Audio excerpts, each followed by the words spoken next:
Now, you might want to book your dream vacation to Miami Beach as soon as you can, because this whole area might be underwater in the next 75 years. But it's not just Florida.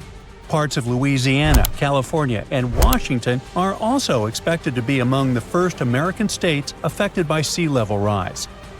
If you live in the United States, you can check for yourself whether your address is on the list of cities that will disappear. Just search for Sea Level Rise Viewer on Google. That will take you to a tool created by the National Oceanic and Atmospheric Administration. And it helps us visualize what coastal flooding might look like in the future. Now, you see that dark area in blue? Those are the sinking cities of the U.S., and by that, I mean cities that could be submerged by 2100. That's in the worst-case scenario, if ocean levels were to rise by as much as 10 feet. Hopefully, it won't come to that. As you probably know by now, sea levels are going up because the Earth is getting warmer. When the planet heats up, ice at the North and South poles melts, and all that extra water flows into the oceans.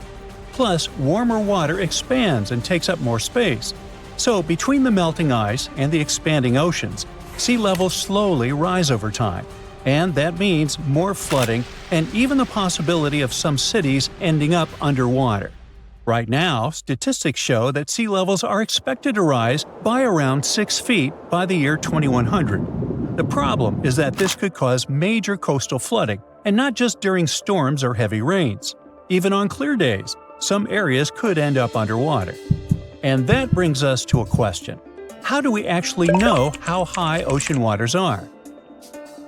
These days, experts can measure sea level with incredible accuracy, thanks to satellite altimeters. That's basically a special type of radar that measures how high something is. It figures out the height of the ocean by timing how long it takes for a radar pulse to travel from the satellite down to the surface of the sea and then bounce back. When scientists combine that data with the satellite's exact location, they can map even the tiniest changes in sea level all over the world. Right now, coastal flooding predictions are showing us something serious. The rate of global sea level rise has doubled over the past 3 decades. And there are plenty of tools online that help us to visualize just how big this problem could become in the future. The Sea Level Rise Viewer I mentioned earlier focuses on areas within the United States. But if you don't live there, you can still check if your address might be in danger. Just look up the interactive map from Climate Central. If you set the water level to 10 feet above the high tide line, you'll see that a lot of countries could be seriously affected. Let's take a look at South America. In Argentina, for example, rising waters could flood many parts of Buenos Aires province. Head over to Brazil, and you'll see that a lot of cities, including Rio de Janeiro, would be affected. We might have to say goodbye to that iconic wave-patterned sidewalk along Copacabana Beach, and both of the city's airports would be flooded too. Things don't look much better in Europe. Major cities like Lisbon in Portugal, Valencia in Spain, and Rome in Italy could end up partly underwater.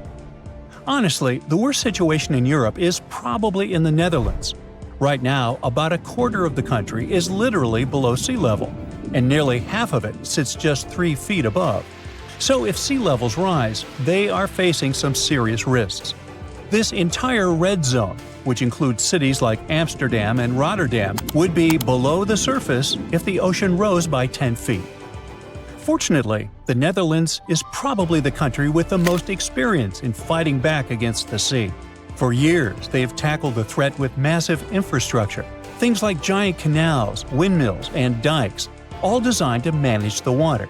And thanks to their efforts, the Dutch have reclaimed about 20% of their land from the sea.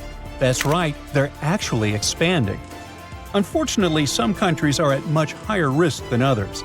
According to estimates, about 5 of them are in serious danger of disappearing in the near future. First up is Fiji, a tropical paradise loved by tourists.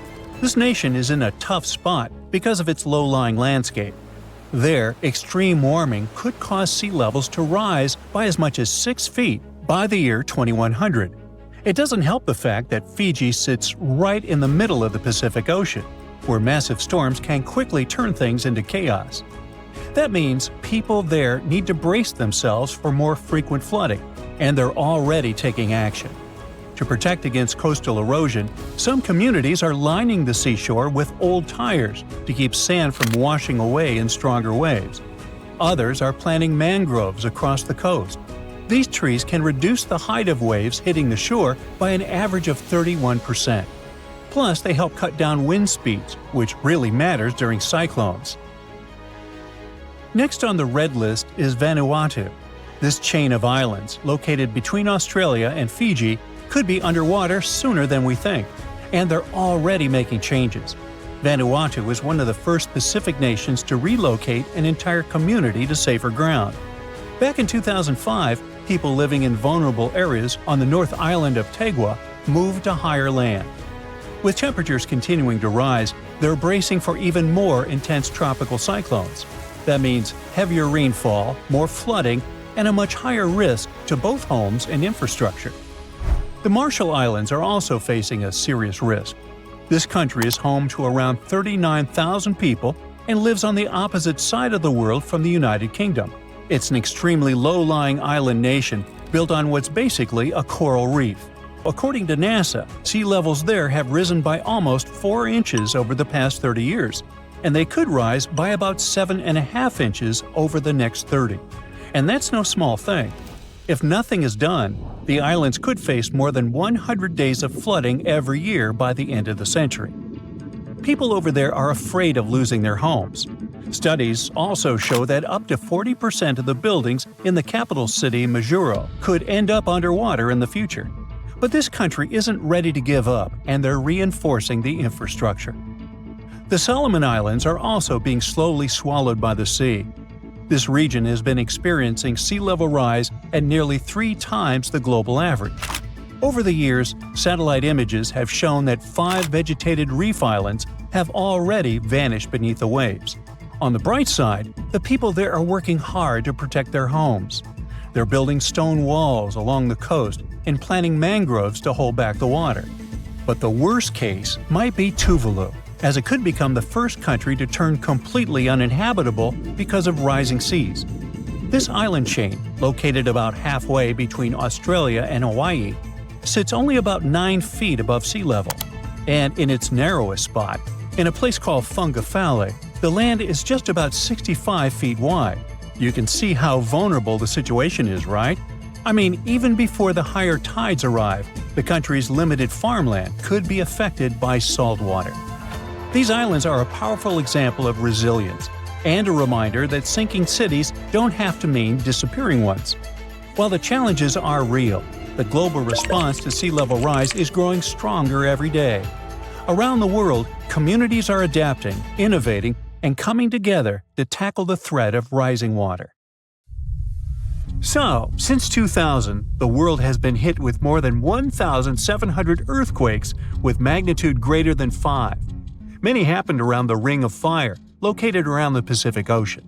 In North America, the biggest threat is the San Andreas Fault Line, which can create an earthquake of a magnitude higher than any other, earning it the spine-tingling nickname, the Big One. The potential destruction of California is a terrifying prospect that could have unimaginable consequences. But the Big One is just the beginning of what's to come. Bad news! Scientists have predicted an earth-shattering event that will occur in 2030. Like it or not, there's a 70% chance that we'll experience the Big One, and it will be an earthquake with a magnitude of 6.7. The San Andreas Fault Line will cause the Big One, but what is scary is that we can't predict it. On the other hand, a massive earthquake occurs every 100 years. This means there's always time to prepare for a natural disaster. If we traveled back in time, we'd see a few significant earthquakes like the ones that wiped out San Francisco and Fort Tajon. Buildings made a long time ago are not quake-proof. They will collapse. Even if they survive, you should not enter them. But buildings are not the most dangerous part. You should watch out for electrical lines and gas pipes. Your hill house might be lovely, but it is extremely unsafe. During quakes, the hill can turn into a massive landslide that will destroy everything in its path. Say goodbye to road trips because all the roads will be ruined. You should have some spare water and food since you won't be able to go to the supermarket. This disaster won't be cheap. It will cost the U.S. around $200 billion to recover from the quake. At least the earthquake will not trigger tsunamis, but there's something it can cause more damage than the big one. The notorious Cascadia subduction zones start in California and ends up all the way in Vancouver, Canada. The San Andreas fault line is nothing compared to this zone. It can wipe the whole coast off the face of the Earth, an example of hyperbole. Subduction zones are tectonic plates forced to be one under the other and constantly pulling apart. One is called the North American Plate, and the other is the Juan de Fuca Plate. Zones like these are not to be messed with, since they are terrifying hotspots for earthquake activity and extremely dangerous because they cause massive underwater quakes. But they are underwater, so what can they do to us? Well, they can cause giant tsunamis, flooding cities, and destroying the coastline. Right now, the most active zone is the Ring of Fire. The Cascadia zone might be less active, but it is like a sleeping beast that can wake up and destroy everything in its path, causing a groundbreaking earthquake. The last time all this stress was released was in the year 1700. Unlike the San Andreas quake, this one will cause massive tsunamis and much bigger shocks. Let's hope you'll be camping in an open field at that time, because most buildings and bridges will likely be destroyed. Also, be ready for the aftershocks, as they'll be devastating. Nature won't be spared either. Landslides will change animals' habitats. Even our homes will be changed forever. Luckily, there is a light at the end of the tunnel, and scientists are doing everything they can to ensure our safety. New rules are implemented. Every new building must be able to withstand massive shocks. They're developing modern warning systems, and every new infrastructure must follow strict quake-proof guidelines. The Juan de Fuca and the North American plates are locked together, but they won't stay like that forever. When they unlock, get ready for a massive shake.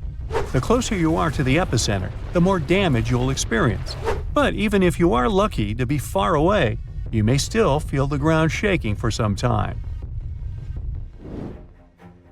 Now, if we compare the Cascadia subduction zone and the San Andreas fault, we'll see how much more dangerous the Cascadia zone is. In 1994, there was an enormous 6.7 magnitude earthquake in the Northridge area, close to the San Andreas fault.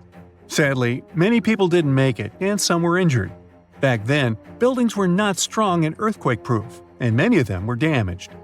The Cascadia subduction zone can potentially cause a magnitude 9 earthquake.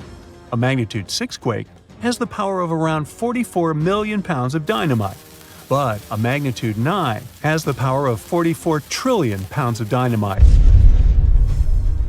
The strongest ever recorded quake was in Chile. Its magnitude measured 9.5, and it destroyed most everything. So let's say you've survived the quake, but the struggle is far from over. Soon after, a massive tsunami will strike, with waves that might reach up to 100 feet in some areas. That's so unlike the San Andreas earthquake, which can't produce any significant waves. So say goodbye to your beautiful garden, since salt water will destroy trees and plants, changing the environment for a period of time. The only positive thing will be you won't need Halloween decorations, because all those dried-out trees will resemble a ghost forest. The combination of waves, quakes, and the sheer size of the area will make this natural disaster much more dangerous than any caused by the San Andreas fault or the so-called Big One. A quake similar to this happened around 300 years ago. Many more have been recorded in the past 3,500 years, proving that they continually occur every 400 to 600 years.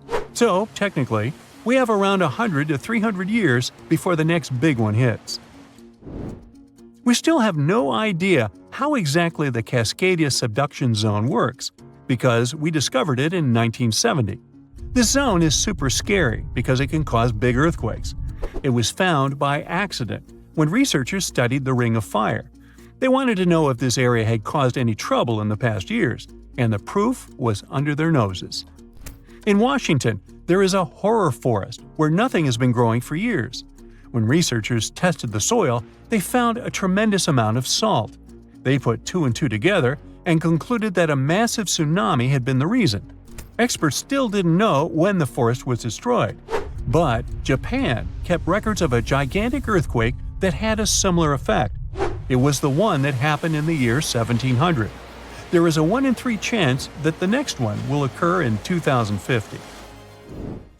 You must know how to survive the Canadian earthquakes and make it out unscathed, so listen carefully.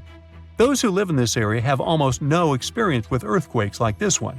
Surviving the quake is relatively easy, but the tsunami coming afterwards is the real danger. After the shake, find the highest ground and go there. Only bring the essentials, like food and water. Yeah, leave your baseball card collection at home. After the first hit, don't try to go down. Seismologists say that most likely there will be a few more waves, and they have proven this. On the 22nd of May, 1960, seismologist Jerry Eston and his 4 friends went to Hawaii to see an expected tsunami that was to happen around midnight. They set up their gear on Wailuku Bridge with an escape route planned. This bridge had been destroyed in the previous tsunami, but the new one was much taller and better. After midnight, the water was 4 feet above the average level. The second wave hit a half hour after midnight, and the water rose another 9 feet by 1 a.m. The water started going down and dropped by 7 feet, but the horror was far from over. Next, they saw a wave that was around 20 feet tall. This shows us that tsunamis are unpredictable, and we should listen to experts to stay safe.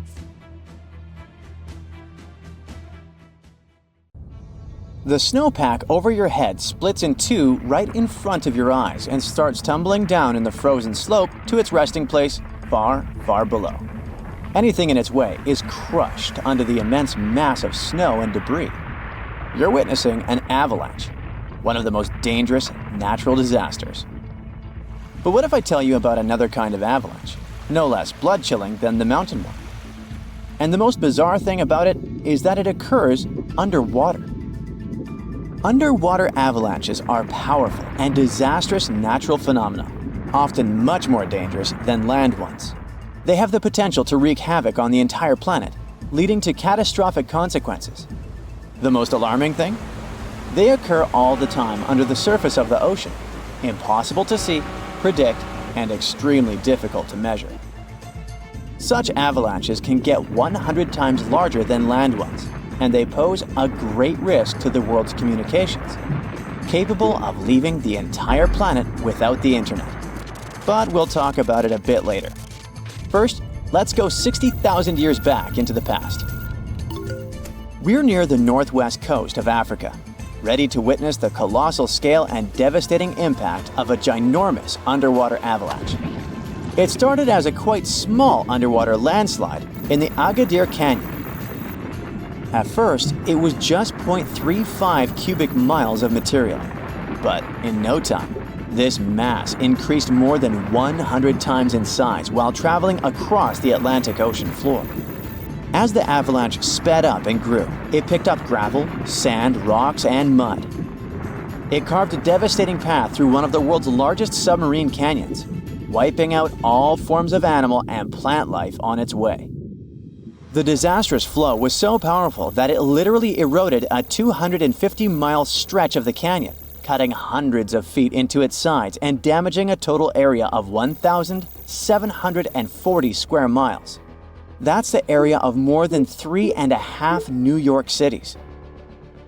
As for the force of the flow, it was so immense that it propelled massive boulders up the canyon walls to heights of up to 430 feet. Before scientists discovered the evidence of this catastrophic event, they had seriously underestimated the scale of destruction caused by submarine avalanches. By the way, these devastating catastrophes can start not only far away in the ocean, but also at estuaries. Let's go back to 14 January 2020 and see for ourselves. A turbidity current, a rapid, downhill flow of water containing a lot of sediment, rushed more than 680 miles from the Congo River estuary in the deep sea. This current appeared due to two factors: terrible flooding along the Congo River in late December 2019 and unusually large spring tides. This resulted in an avalanche of sand and mud. Its volume was equivalent to 1/3 of all the sediment produced annually by all the rivers in the world. This sediment avalanche accelerated, increasing in speed from 17 feet per second in the upper part of the Congo Canyon to 26 feet per second when it reached the end of the channel, almost 700 miles away from the coastline. This route made it the longest avalanche of sediment ever measured on our planet. 2 days later, the flow reached the deep ocean. The avalanche broke 2 seabed telecommunication cables, cutting internet data speeds all the way across West, Central, and South Africa. Now, before this disaster, scientists considered that measuring powerful deep-sea avalanches was impractical. But the sediment flow in the Congo Canyon could be monitored directly, finally allowing researchers to assess how major river floods connected to the deep sea. They also concluded that how often underwater avalanches occurred depended on where the observer was. Seafloor canyons that are close to river mouths can experience several tiny avalanches per year. Other systems, far from river discharges like the Agadir Canyon, can only have one monster of an avalanche every 10,000 years or so. You're likely wondering, what can trigger an avalanche under the surface of the ocean? Well, earthquakes, typhoons, high tides, river floods, and even volcanic eruptions. And due to our changing climate, such events become more and more frequent and intense.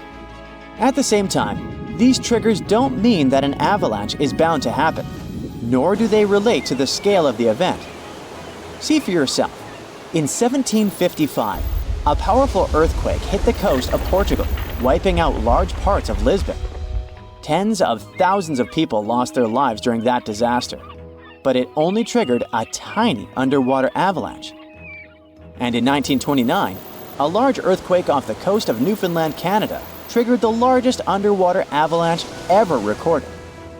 The flow traveled at a speed of 42 miles per hour, carrying boulders, sand, and mud. It snapped 11 seabed cables on its journey downhill. The avalanche was so powerful, it produced a tsunami that claimed the lives of 28 people along the coastline. Now, submarine avalanches are totally invisible because they happen deep under the ocean surface, which makes them extremely hard to study. But we must find a way because these flows are super important. They transport sediments, nutrients, and even pollutants across the ocean floor. So, a research team from Liverpool decided to unravel this mystery.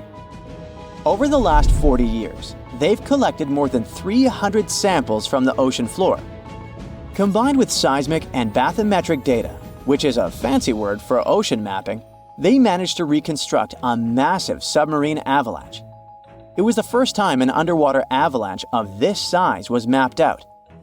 An even cooler thing, the event itself started off pretty modestly, but it quickly evolved into a colossal avalanche that grew to more than 650 feet tall. To put that into perspective, imagine a skyscraper-sized avalanche zooming from Liverpool to London, cutting a trench 100 feet deep and 9 miles wide. Then it spread out over an area bigger than the UK, covering it with several feet of sand and mud. That's like burying a whole country.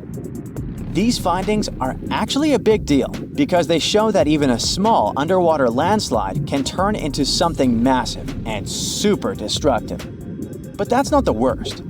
Think about undersea internet cables, which are essential for global communication. There are more than 550 active seafloor cables around the world. Their combined length is a whopping 870,000 miles. That's enough to wrap around our planet 35 times.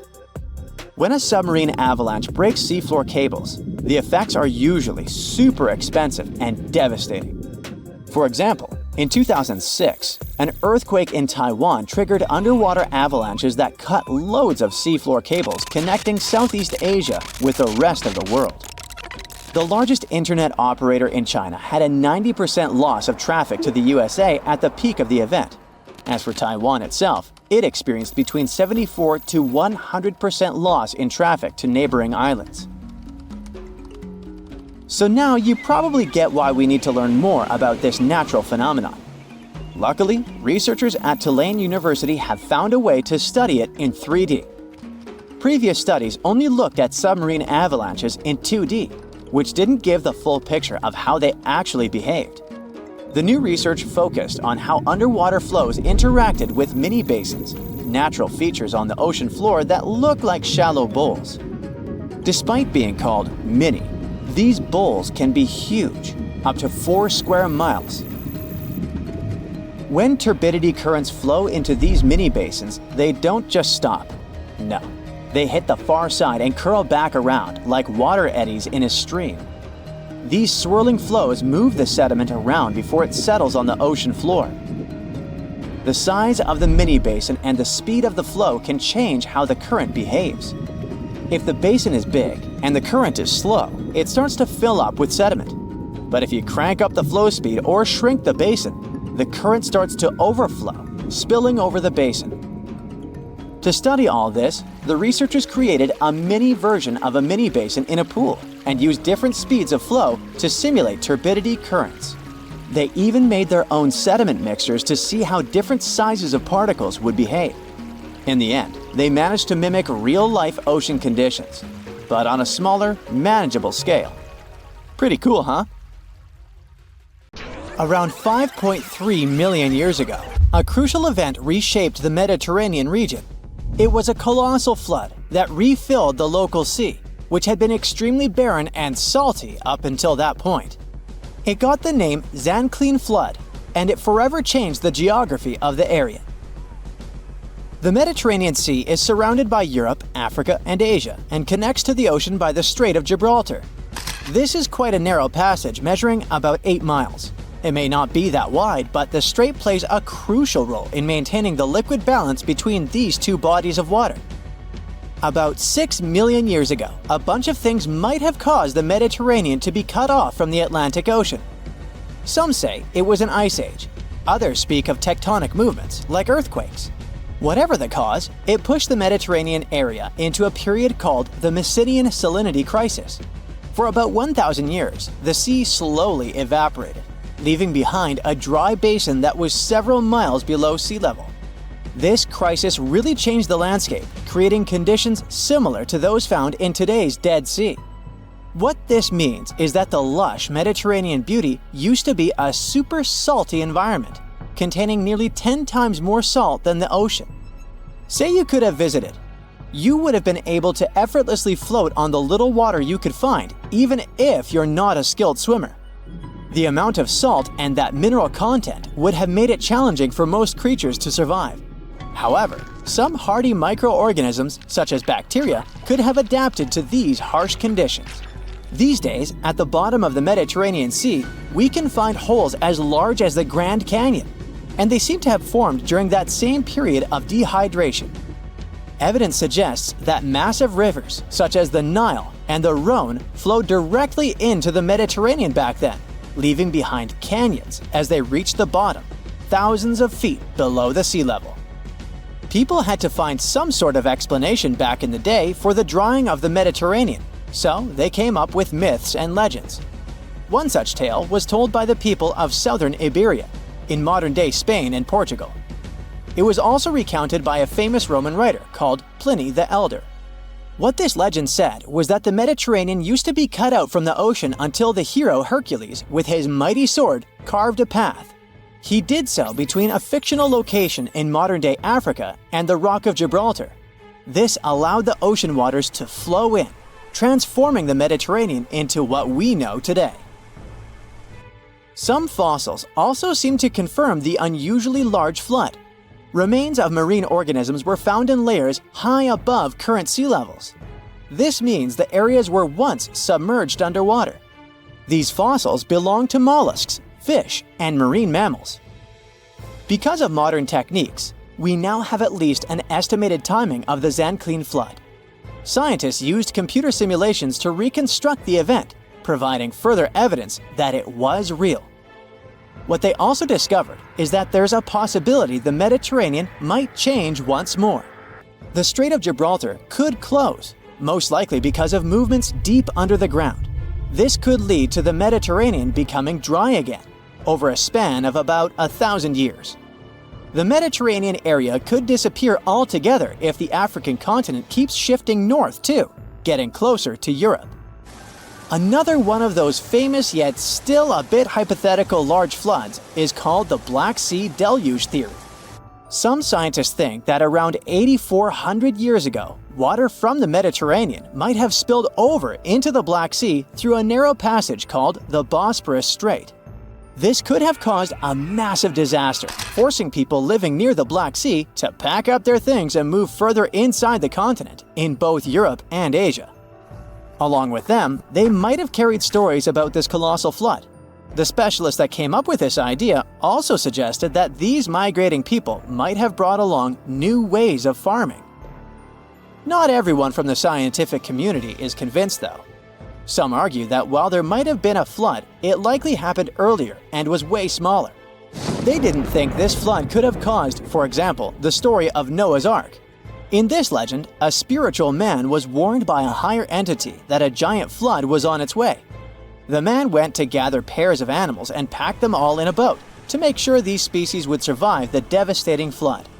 There was also the concern among scholars that discussing real floods and ancient stories too much might blur the lines between science and fiction. There may be other reasons why these flood stories are so often found across different cultures all over our planet. One idea is that floods were incredibly destructive for early farmers, so they invented myths about them signaling the end of the world. Another idea is that people stumbled upon ancient sea creature fossils in unusual places, leading them to believe there was a significant flood in the past.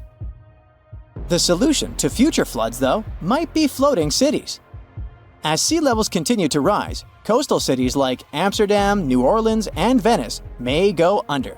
So, floating infrastructure may be the way to go, with buildings that can rise with the water levels, making them able to resist extreme weather too. Countries like the Netherlands, which have a history of managing water risks, are pioneering these floating creations. With cities running out of space for expansion, we might be forced to move on water anyway. By moving on the water, we can reduce crowding and create more interesting ways to feed ourselves, like floating gardens. These homes also come with great alternatives to our energy needs through systems that use solar and wind power. Not to mention that these homes might turn out to be cheaper in the long run. One such floating city might pop up soon in the Maldives. Its goal is to host up to 20,000 people and will feature places to live and eat, but also shops and schools. Designed to look like coral, the region will include canals placed between some 5,000 floating pieces of land. The city will be constructed using modular units, put together in a construction site nearby. After they're completed, they'll be towed to the floating city. The next step is to secure them to a large underwater concrete hull, which is screwed tightly to the seabed on some steel stilts. All these pieces of construction let the modular units easily move as naturally as the sea. Even for those that are afraid of seasickness, there's a solution.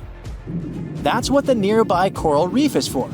It will surround the city, making a natural wave breaker. Human-made coral banks will also be placed underneath the city, which will also help coral grow naturally. The long-term goal is to make the establishment self-sufficient. It will have electricity, mostly from on-site solar power. Waste will be treated nearby and reused as plant fertilizer. Instead of air conditioning, the city will use deep-sea water cooling. This method pumps cold water from the deep sea to cool the area, saving energy. Earth is not the only planet that's seen some serious floods. In ancient times, Mars seems to have experienced them too, and they played an important role in shaping its surface. Recent research reveals that billions of years ago, Mars was heavily affected by some serious river flooding, which contributed to the formation of its valleys and canyons. The reason for these floods was heavy rainfall, which reshaped the Martian landscape in a jiffy, at times even within days or weeks. Unlike Earth, where rivers form pretty slowly, Mars experienced rapid changes because of these floods, particularly around 4 billion years ago. We've known for quite some time that there have been floods on Mars, but this study really showed us their extent. We now know they were more widespread and frequent than previously thought. The sea is kind of rough today. Nothing special, but still, you have that sinking feeling in your stomach. Call it a sense of foreboding. Something bad is going to happen, And then you hear terrified shouts. You turn around and see a giant wave, much higher than the one surrounding it. Is it a tsunami? That's true. When people think of frightening, destructive waves, tsunamis are the first thing to come to mind. But the one that is going to crash against your ship has a different nature. It's a rogue wave. Both tsunamis and rogue waves can lead to catastrophic consequences, but the difference lies in what causes these walls of water and where the destruction they bring about occurs. So, imagine a giant 60-foot tall wave rolling over your ship. It's a miracle that the vessel doesn't sink. This massive wave, a rogue wave, seems to have appeared out of the blue, very suddenly and unexpectedly. But however mysterious, solitary, and ominous rogue waves may seem, they're actually not that rare. Now, imagine the average room in your house. The ceiling there is likely 8 feet high. A typical 2-story house is somewhere between 20 and 30 feet high. And the Statue of Liberty is 111 feet tall if we measure it from the toes to the top of the head. Now you have something to compare rogue waves with. The largest of such waves can reach a height of 50 to 90 feet. To be considered rogue, a wave must appear seemingly out of nowhere and be higher than other waves in the area. But how much higher is still under debate. Some experts think it should be at least twice as high as other large waves in the area, while others disagree. Rogue waves are also steeper than regular waves, which normally take the form of massive swells. This allows ships to maneuver up and down such waves, even when they're really high. A rogue wave, however, looks like a wall of water, and since it's steeper than other waves, it slams into a ship with enormous force, sometimes breaking over the vessel. Another reason why rogue waves are a mystery is that no one has ever filmed the formation of such a wave and followed its life cycle. There are several photos of rogue waves, but for many centuries, the only evidence of their existence was legends and stories told by sailors who survived them. Scientists are still not sure how rogue waves form, but one theory involves wave reinforcement. It happens when two waves interact and their heights get combined. So when a 15-foot wave passes over a 30-foot one, let's do the math. It results in a short-living 45-foot wave. But rogue waves can occur not only in the ocean.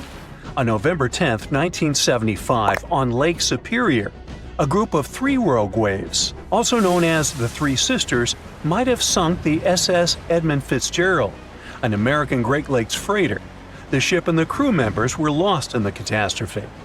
The waves followed each other too closely, so the ship couldn't recover and shed the water from the first wave before the following one struck. The captain of a ship that was not far from the Fitzgerald reported that his vessel had been hit by 2 30 to 35-foot waves. These waves, likely followed by a third one, then moved further in the direction of the Fitzgerald and might have caused the sinking. Now, let's wave bye-bye to that, and let's move on to tsunamis. It is an extremely dangerous natural disaster. It's very different from rogue waves.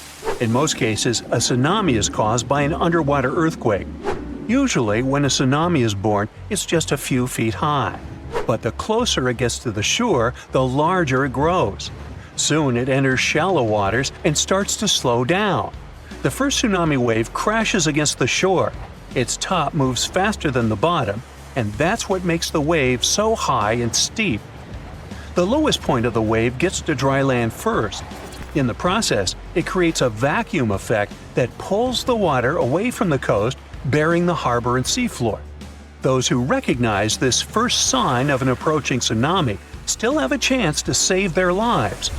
5 minutes later, an enormous wall of water hits the shore and wipes out everything in its way. But it's not just a single wave, there are many. This phenomenon is called a wave train. How fast this train is traveling depends not on how far it is from the source of the waves, but on the ocean depth. Tsunamis can move as fast as a jet plane in the middle of the ocean, but once they enter shallow waters, their speed drops. The first tsunami wave isn't usually the strongest, but lots of people don't know it and make the grave mistake that sometimes costs them their lives. After the first wave is gone, they relax and believe the danger is over. That's why the next waves, much bigger and more powerful, catch them off guard. Now sometimes a tsunami comes as a torrent of foaming water. At other times, it makes the sea withdraw, leaving behind stranded fish and overturned boats. Also, if you spot a slight rise in sea level, it might be the sign of an approaching tsunami. The incoming water is the first tsunami wave.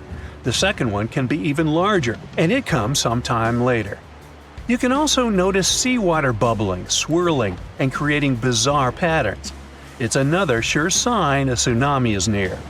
Repeated wave surges can also warn you about a tsunami.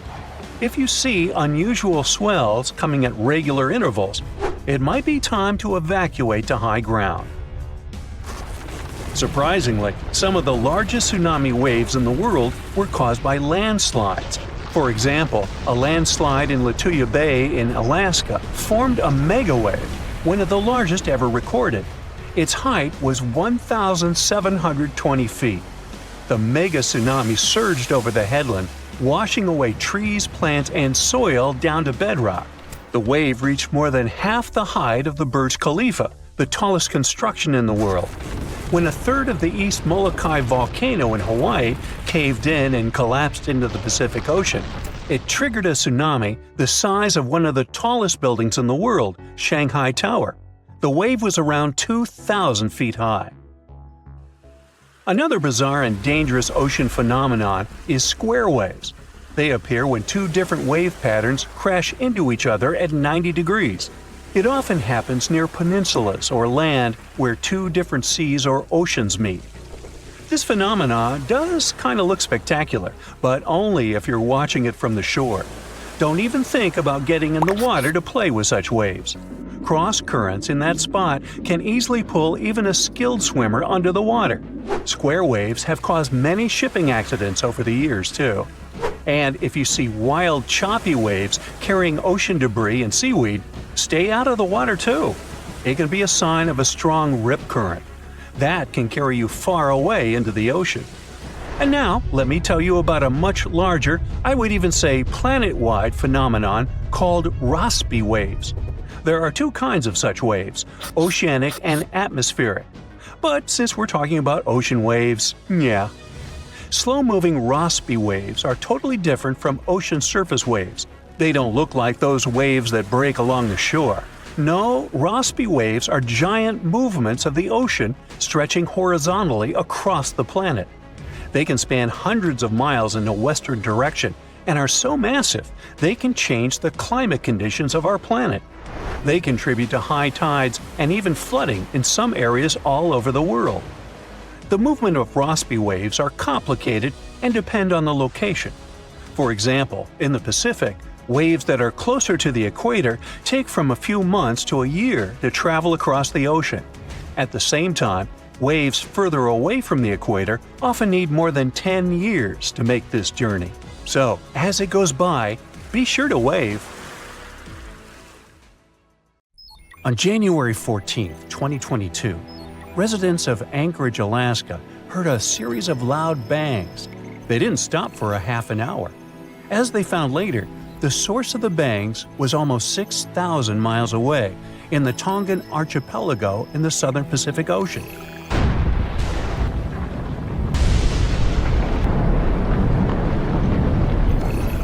The Hunga Tonga underwater volcano abruptly woke up from its sound sleep.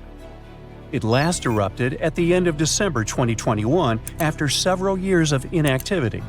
Hunga Tonga sent a large plume of ash into the stratosphere that was seen in the capital city of Tonga, 43 miles away from the volcano. In the following days, it was emitting steam and gas to the height of 7 miles. Plus, it was letting out ash that accumulated next to it and even made the island on which it was standing increase in size.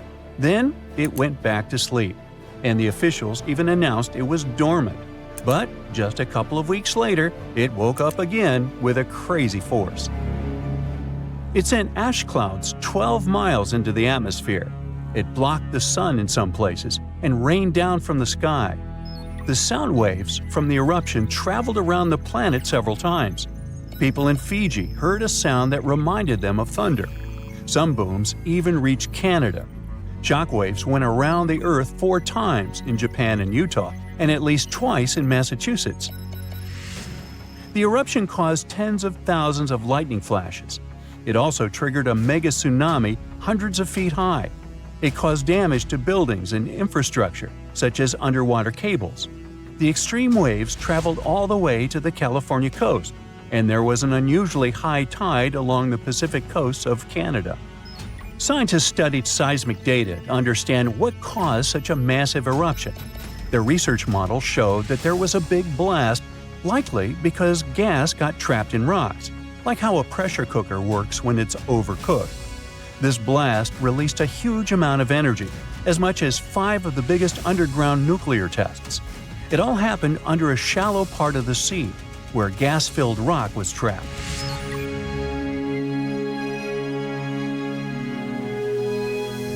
Now, normally when a volcano erupts, the fumes cause a temporary cooling effect on the Earth's surface. But Hunga Tonga's eruption was different. It didn't produce many fumes, but released a massive amount of water vapor, equal to 60,000 Olympic swimming pools. The intense heat of the eruption turned vast amounts of seawater into steam, which then blasted high into the atmosphere. All that water vapor ended up in the stratosphere, a layer of the atmosphere that's too dry to form clouds or rain. Scientists don't have any observations of volcanic eruptions like Hunga Tonga to predict its long-term effects on our weather patterns.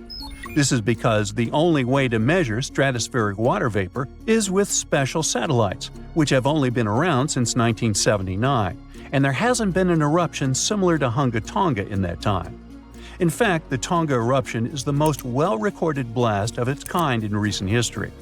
Scientists had lots of tools to study it, like satellites that took pictures from space and sensors that listened to the vibrations and movements in the Earth.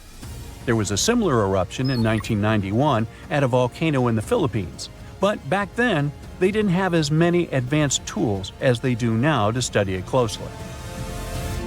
Experts from different countries looked at satellite data right after the Hunga Tonga eruption. They wanted to find out how long water vapor would stay in the stratosphere, where it would go, and of course, what this would mean for the planet and for all of us.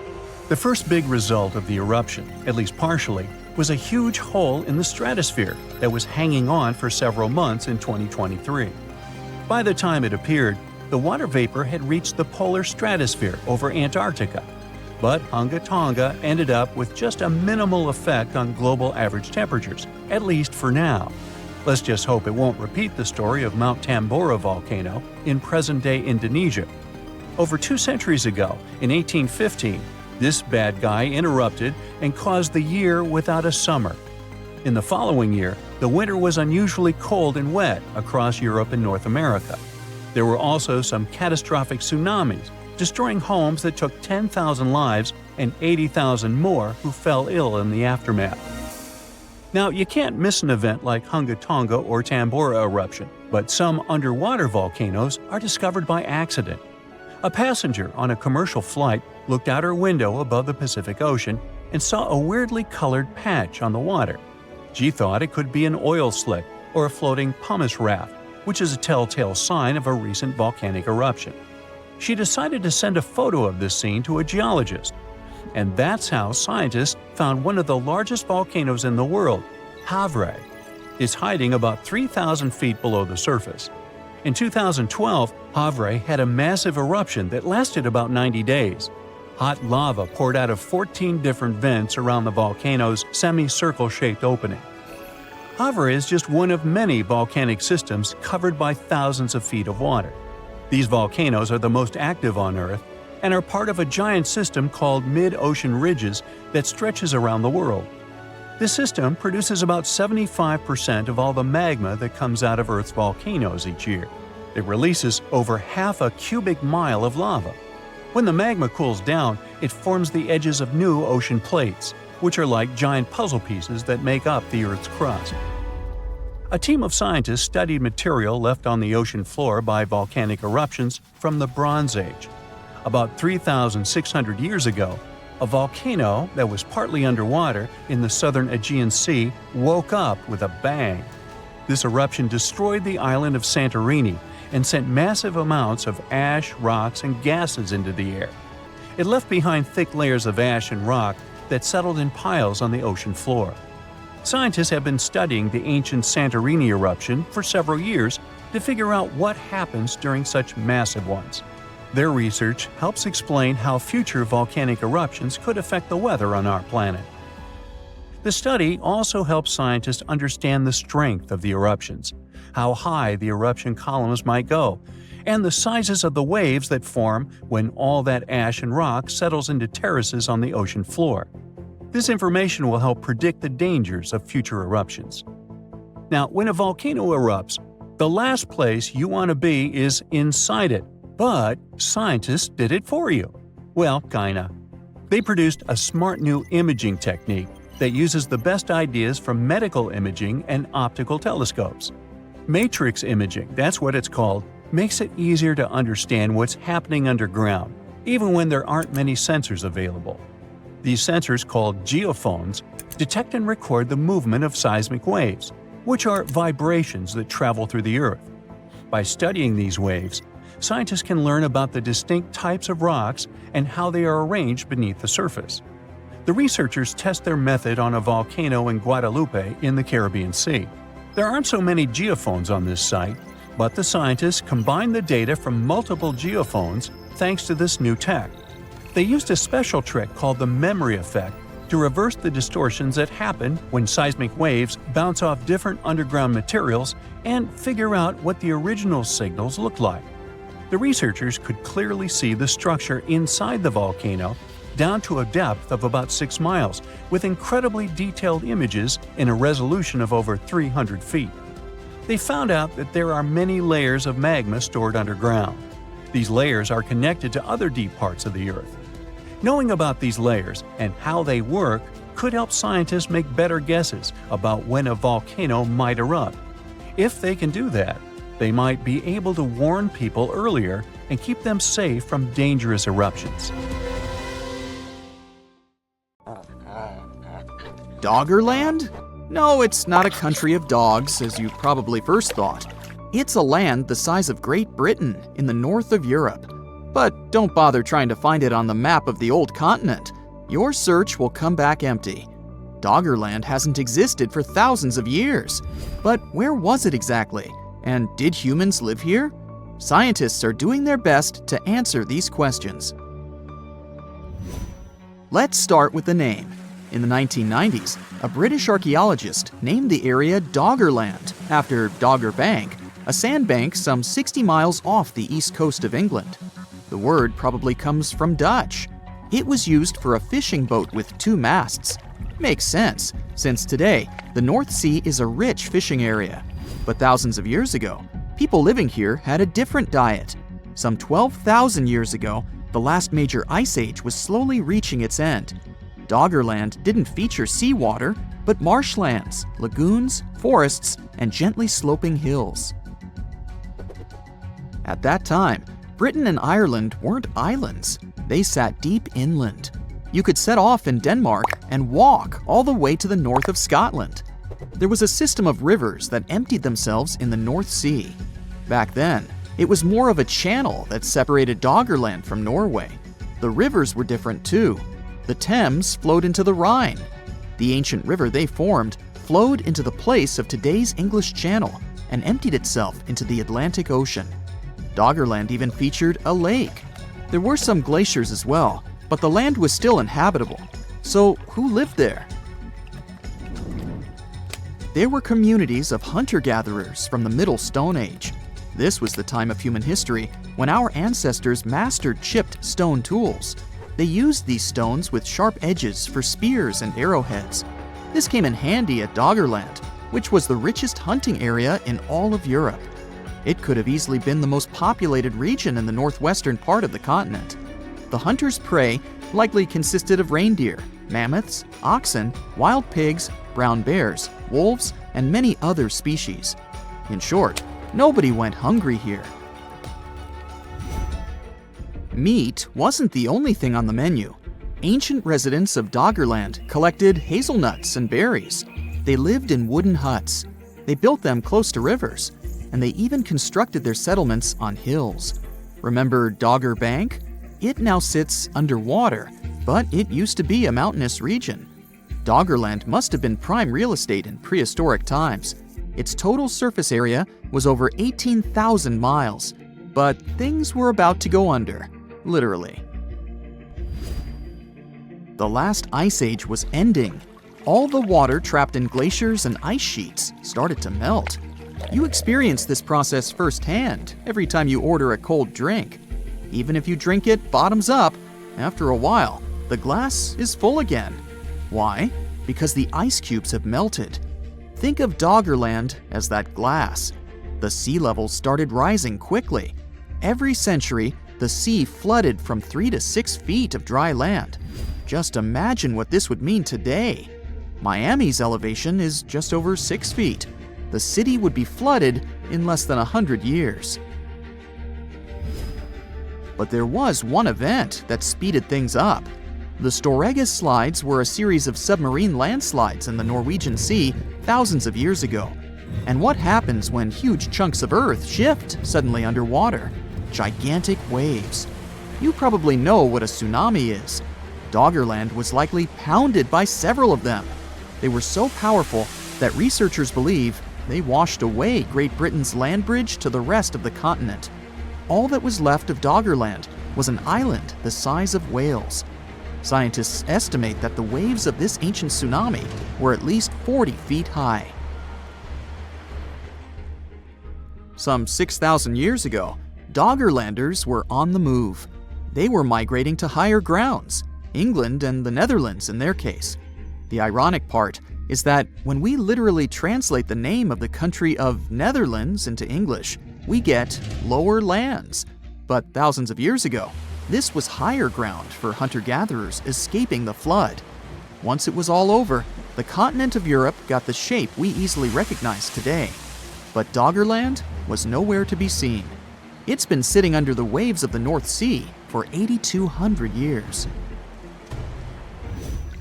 Does the idea of Doggerland remind you of a more famous case of a submerged land? The lost city of Atlantis comes straight to mind. But there is an important difference. Atlantis is only a legend.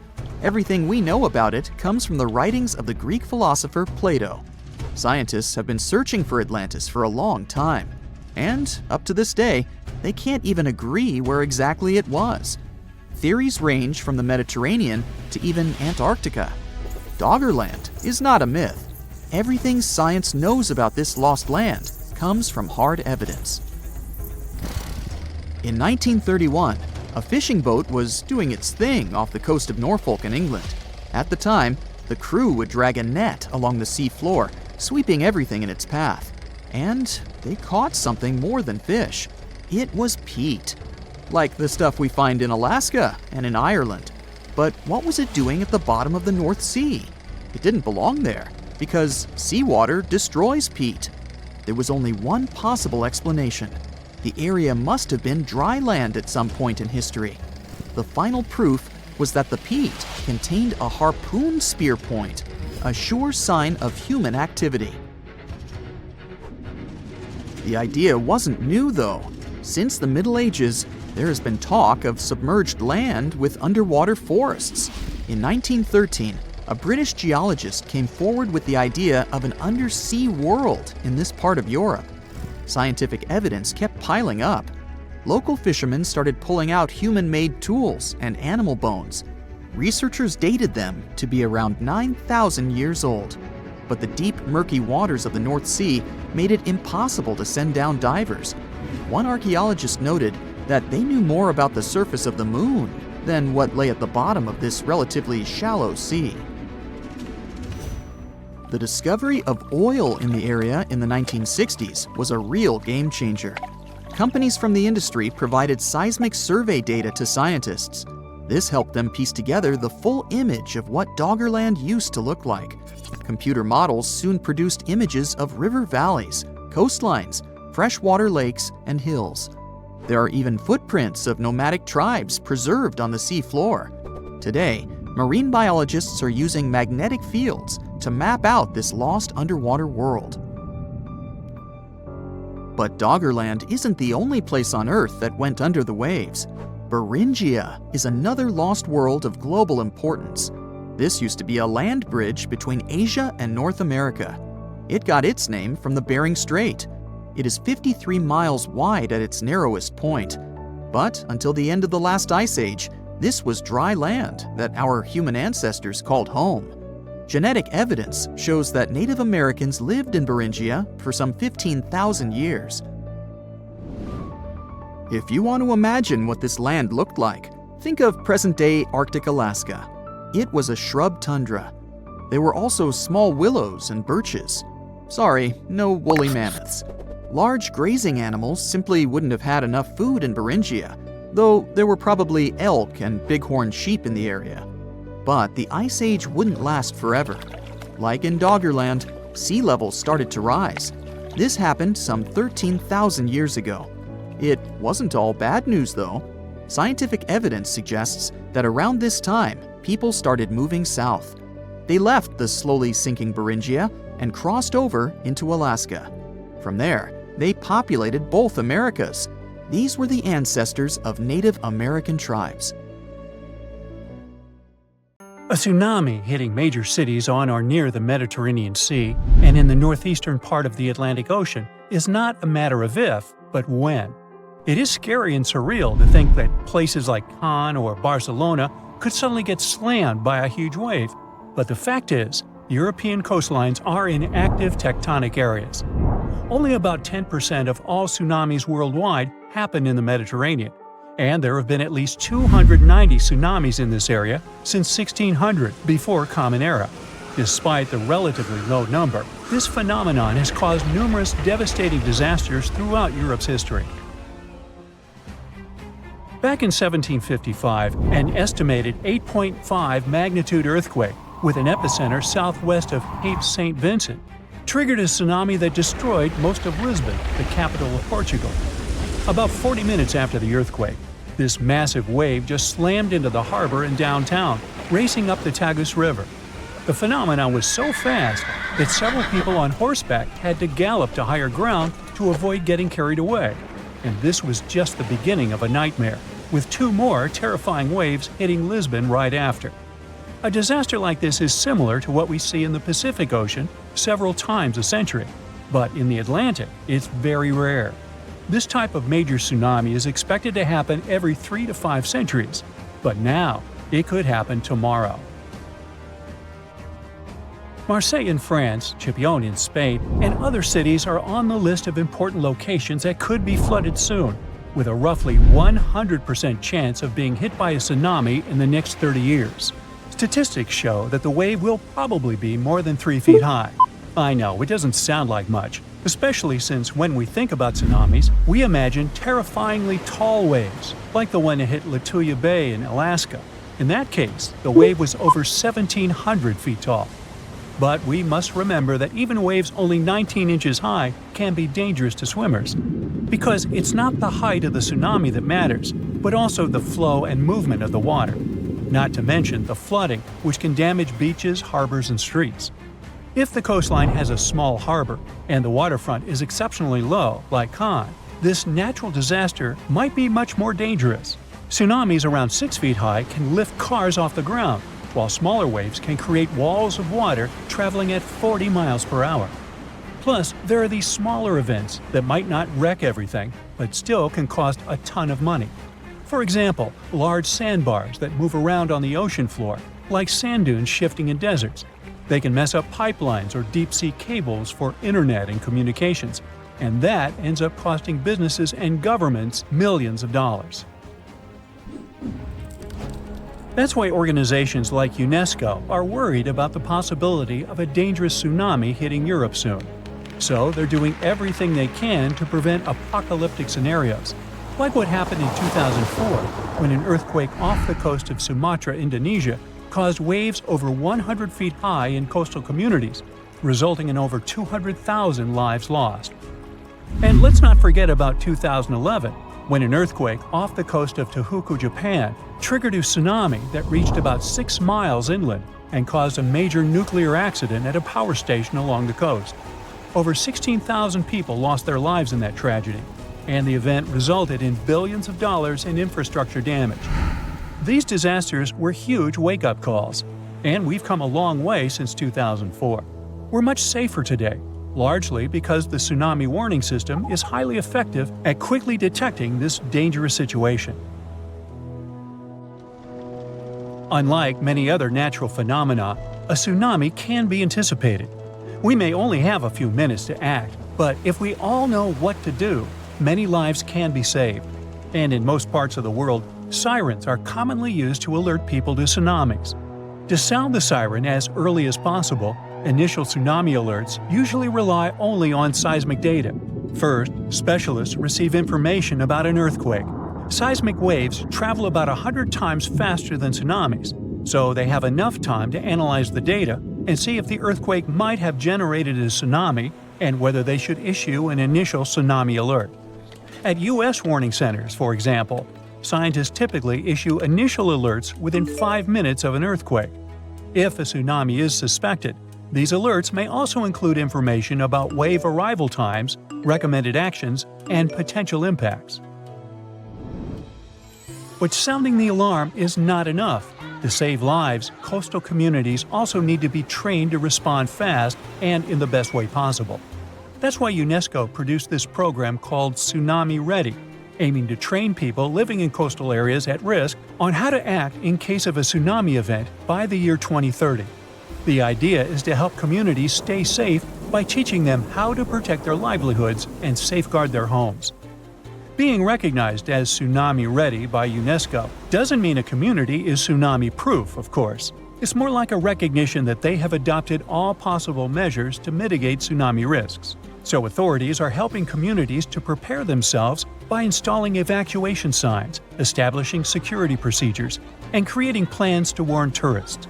Like Spain, which distributed tsunami warning signs along the entire coastline, as well as signs showing evacuation routes to higher ground. And Spain better be prepared. I mean, only 7 tsunamis have hit the country since the year 365, so it's difficult to predict the effects of such an event. But they could be devastating, considering that Spanish coastal areas are so economically important. There's also a danger zone in the Averroes Fault beneath the Barents Sea. If an earthquake happens at this point, people will have only 21 minutes to escape a tsunami. UNESCO has also established 12 tsunami warning centers, which cover Europe as well. This initiative involves 5 centers located in the Mediterranean and Northeast Atlantic regions. These centers can save thousands of lives because they monitor ocean disturbances 24/7. Then, after analyzing the threat, they send out messages based on the event's potential to cause a tsunami. The intensity scale ranges from no effect to completely devastating. And by that, they understand that nearly all brick buildings could be demolished by waves, and even the most reinforced concrete structures could suffer heavy damage. Now, so far, we have mostly talked about tsunamis caused by earthquakes along converging tectonic plate boundaries. In fact, earthquakes have accounted for over 80% of tsunamis since 1900. But tsunamis can also result from landslides, volcanic eruptions, and even meteorite impacts. Experts are also worried that with the current changes in climate, we might see more of meteotsunamis popping up in the Mediterranean. These ones are triggered by freaky weather conditions and can mess with any coastline that's got a shallow seafloor. They might not be as huge or famous as the earthquakes ones, but they can still cause significant property damage and put people in danger. For instance, in 2006, a meteotsunami struck the harbor of Ciutadella on the Spanish island of Menorca. Yachts were tossed into each other and later stranded on the harbor floor as the water receded, resulting in tens of millions of euros in damage. Unfortunately, meteotsunamis in the Mediterranean tend to be stronger during summer, so if you're planning to spend your vacation in Europe, stay alert for any signs of dangerous waves. If you suddenly encounter a tsunami moving in your direction, remember this is the time to react. Move to higher ground as far inland as possible. Pay special attention to any emergency alerts and information, and follow the guidance of local authorities. Most importantly, do not wait around taking photos. Leave the area as soon as you notice any signs of this danger event or if you hear an official tsunami warning. Hey, stay safe.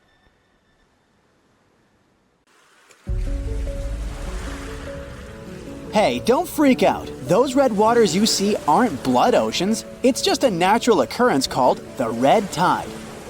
Red tides often happen in Florida, especially in the West Florida shelf, and they can stick around for weeks or even months. They're basically caused by an increase in algae levels, hence the color. Those algae produce toxins that can be harmful to marine life. They can also be bad news for us humans, causing symptoms like upset stomach and urgent bathroom trips, if you're picking up what I'm putting down. Volcanoes are super scary, but there's nothing scarier than getting taken out by a pyroclastic flow. These fiery flows move crazy fast and reach insane temperatures, like hotter than your oven on a pizza night. They're like a fireworks show of volcanic eruptions filled with ash, lava, and hot gas, speeding down mountains at 50 miles per hour.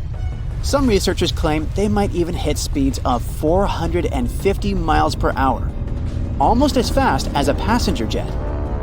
If you're unlucky enough to be in the path of a flow, you're in big trouble. The heat alone can turn you into a human barbecue, even if you try to hide in a building.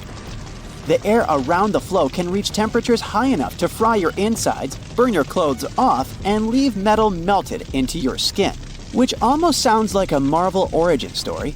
However, a lot of people have met their end because of these flows. But there's one crazy story about a guy named Louisiana Silbaris, still sounding like an origin story. So on the 7th of May, 1902, there was a major eruption on the island of Martinique. The night before, Silbaris had gotten into trouble and ended up in jail. Maybe this is a villain origin story. He'd been locked in a sturdy cell facing away from the volcano. The next morning, Mount Pella unexpectedly erupted, destroying St. Pierre within minutes. The flows wiped out around 30,000 people, but Silbaris survived in his cell and became known as the guy who lived through doomsday. The rescue team found him 4 days later. By the way, the cell still stands today. I hope somebody tested him for superpowers. Back on August 21st, 1986, a guy stumbled upon some animals showing no signs of life on his way to Nios village in Cameroon. To his shock, he later found out that everyone in the village had mysteriously passed away. The same thing happened at Lake Manaun in 1984. Turns out, those tragic incidents were caused by something called limnic eruptions, which are pretty rare disasters where carbon dioxide suddenly bursts out of lake waters, creating a hazardous gas cloud. These type of eruptions usually happen in lakes with high levels of CO2, which can be caused by things like volcanic gases and high pressure. Any little change in temperature or pressure can set off an eruption. So, experts have started looking into ways to safely release CO2 from lakes like Manaun and Nios in order to lower the risk of more disasters in the future. In March 2024, a video captured a terrifying moment of a woman disappearing into a sinkhole while browsing through a Chinese department store. Guess she got more than she bargained for. Ha ha ha ha. Moving on. The scene unfolded as the floor beneath her gave way, sending her plummeting into the abyss. In the midst of the chaos, another customer frantically ran away before returning to check on the woman who had fallen. Their quick thinking and the swift response of emergency crews and firefighters saved the day, resulting in only minor injuries for both women. I'm glad that lady checked on her because I would be gone. An anvil cloud is basically a big cloud made of ice particles that forms at the top of really tall thunderstorms, or those huge cumulonimbus clouds. The flat top shape is caused by the air rising in the storm and spreading out when it hits the stratosphere. That's why it's called an anvil. It looks like the tool metal workers use. Duh. The air from the anvil cloud is cooler than the stratosphere air, which keeps it from going any higher. You can spot anvil clouds from really far away, sometimes over 100 miles. Often you might see streaks of snow coming from the edge of the cloud known as virga. The snow disappears before hitting the ground because of the dry air. If you notice clouds poking through the flat top or bubbling up, it's an overshooting top, a sign of a super strong storm. Anvils are known for producing dangerous lightning. Normally, lightning comes from the bottom of a storm, but anvil clouds can produce really powerful lightning from the top. This lightning can strike out of nowhere, even from up to 30 miles away. So keep an eye on those anvil clouds if you see one forming nearby. Lahars are no joke. They're basically fast-moving, super dangerous streams of rock, ash, and water that come down the slopes of volcanoes. It's important for everyone to be aware of them. Scientists, policymakers, and even us regular folks. By understanding how lahars work and their potential impact, we can try to stay safe when volcanoes start acting up. Saving lives during natural disasters is the name of the game. There are two main types of lahars: debris lahars and mudflow lahars. Debris lahars are full of solid stuff like rocks and ash, while mudflow lahars are more waterlogged and sludgy. Lahars can be triggered by the rapid melting of snow or ice, heavy rain falling on loose volcanic material, or even a crater-like eruption. The volcano's characteristics and presence of water are key factors in how lahars form and move downhill. When lahars come barreling down mountains at speeds of up to 120 miles per hour, carrying loads of debris, it's a recipe for disaster. Unless you have a surfboard, but I doubt you'll have a surfboard on a volcano. Just saying. Also, it won't work. Going to the beach for a sunny vacation is the best. There's nothing like basking in the sun, feeling sand between your toes, and hearing waves crash against the shore. But even though it's all relaxing and picture perfect, always keep an eye on the water and never turn your back on the ocean. You may know about rip currents and tides, but have you ever heard of square waves? It's a real thing, and it can be pretty scary. Square waves, also known as cross seas, happen when two swells meet, forming a unique square pattern that looks like a checkerboard. They can be found along coastal areas, and while they are rare, they can create waves up to 10 feet high and make it tough for boats and swimmers to maneuver. If you find yourself in the water with square waves, you might feel like you're fighting against two different currents. The best thing to do is to not go too far out to begin with, and get out of the water as soon as the waves become too strong. Square waves are more dangerous for boats and ships, so it's best to stick to the shallow waters and stay safe. Whirlpools and maelstroms are powerful natural forces that have scared sailors for years. They happen when certain weather and current conditions come together just right. Most of them are safe if you stay away, but let's see what they really are and how they form. A whirlpool is basically water that starts spinning when two currents meet, or one current hits something solid like a wall. They can be big or small, depending on the speed of the water and waves. Most aren't dangerous, but there are also maelstroms, which are large, forceful, and violent whirlpools, caused by ocean tides and narrow straits. Tidal currents in places like Norway's Saltstraumen and Moxstraumen can create massive whirlpools. Scotland's Corribrecken whirlpool is one of the world's largest. Other examples of whirlpools can be found in Japan, Canada, and New Zealand. Are they portals? They're definitely not portals. Researchers have recently looked into ancient underwater volcanic eruptions and how they affected Earth's climate. They studied materials from Bronze Age eruptions to learn more about their scale, dangers, and impact on climate. For example, one eruption about 3,600 years ago in the Aegean Sea caused chaos in Santorini. The study focused on this event to understand its importance. By analyzing volcanic deposits, the researchers gained insights into how future eruptions could affect climate. They discovered that sediment waves from shallow underwater eruptions could lead to tsunamis and impact the ocean floor. These findings help us understand how underwater volcanic eruptions relate to the marine environment, which can help us predict climate changes in the future. Your kitchen sink is filled with dirty water. You've just washed the dishes, and you pull the plug out of the drain hole. Do you see how the water forms a funnel, and all the pieces of food get into its center? This is a small whirlpool. Now imagine that this is not a kitchen sink, but a sea with a several feet wide whirlpool. And it draws in not pieces of food, but a small boat. And you're on this boat. You jump off the side and try to swim away, but the whirlpool is stronger than you. It attracts you despite your attempts to swim away. So the first thing you should do is calm down. Yeah, it isn't easy when the deep sea is trying to swallow you up. But if you don't save your strength, you won't be able to survive. And now remember one life hack. Do not try to swim in the opposite direction when the current from the shore carries you away. Head to the side. Thus, you escape from the stream sooner or later and can safely swim to the beach. Inside the whirlpool, you have to act similarly. You need to stop struggle and swim in the direction of the flow. Thus, you'll keep your energy and increase your speed. But don't swim at the very center of the vortex.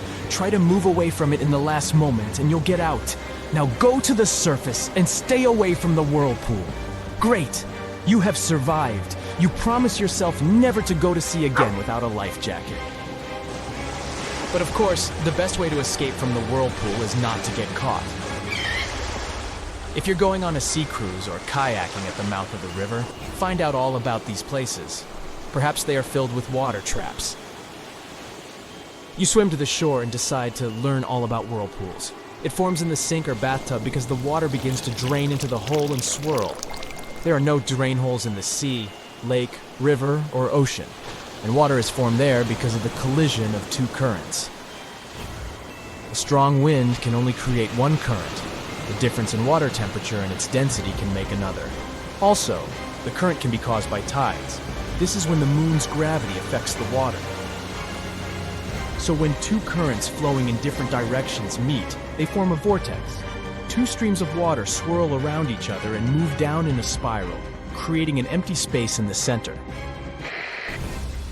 Most of the whirlpools are too small and don't pose a danger.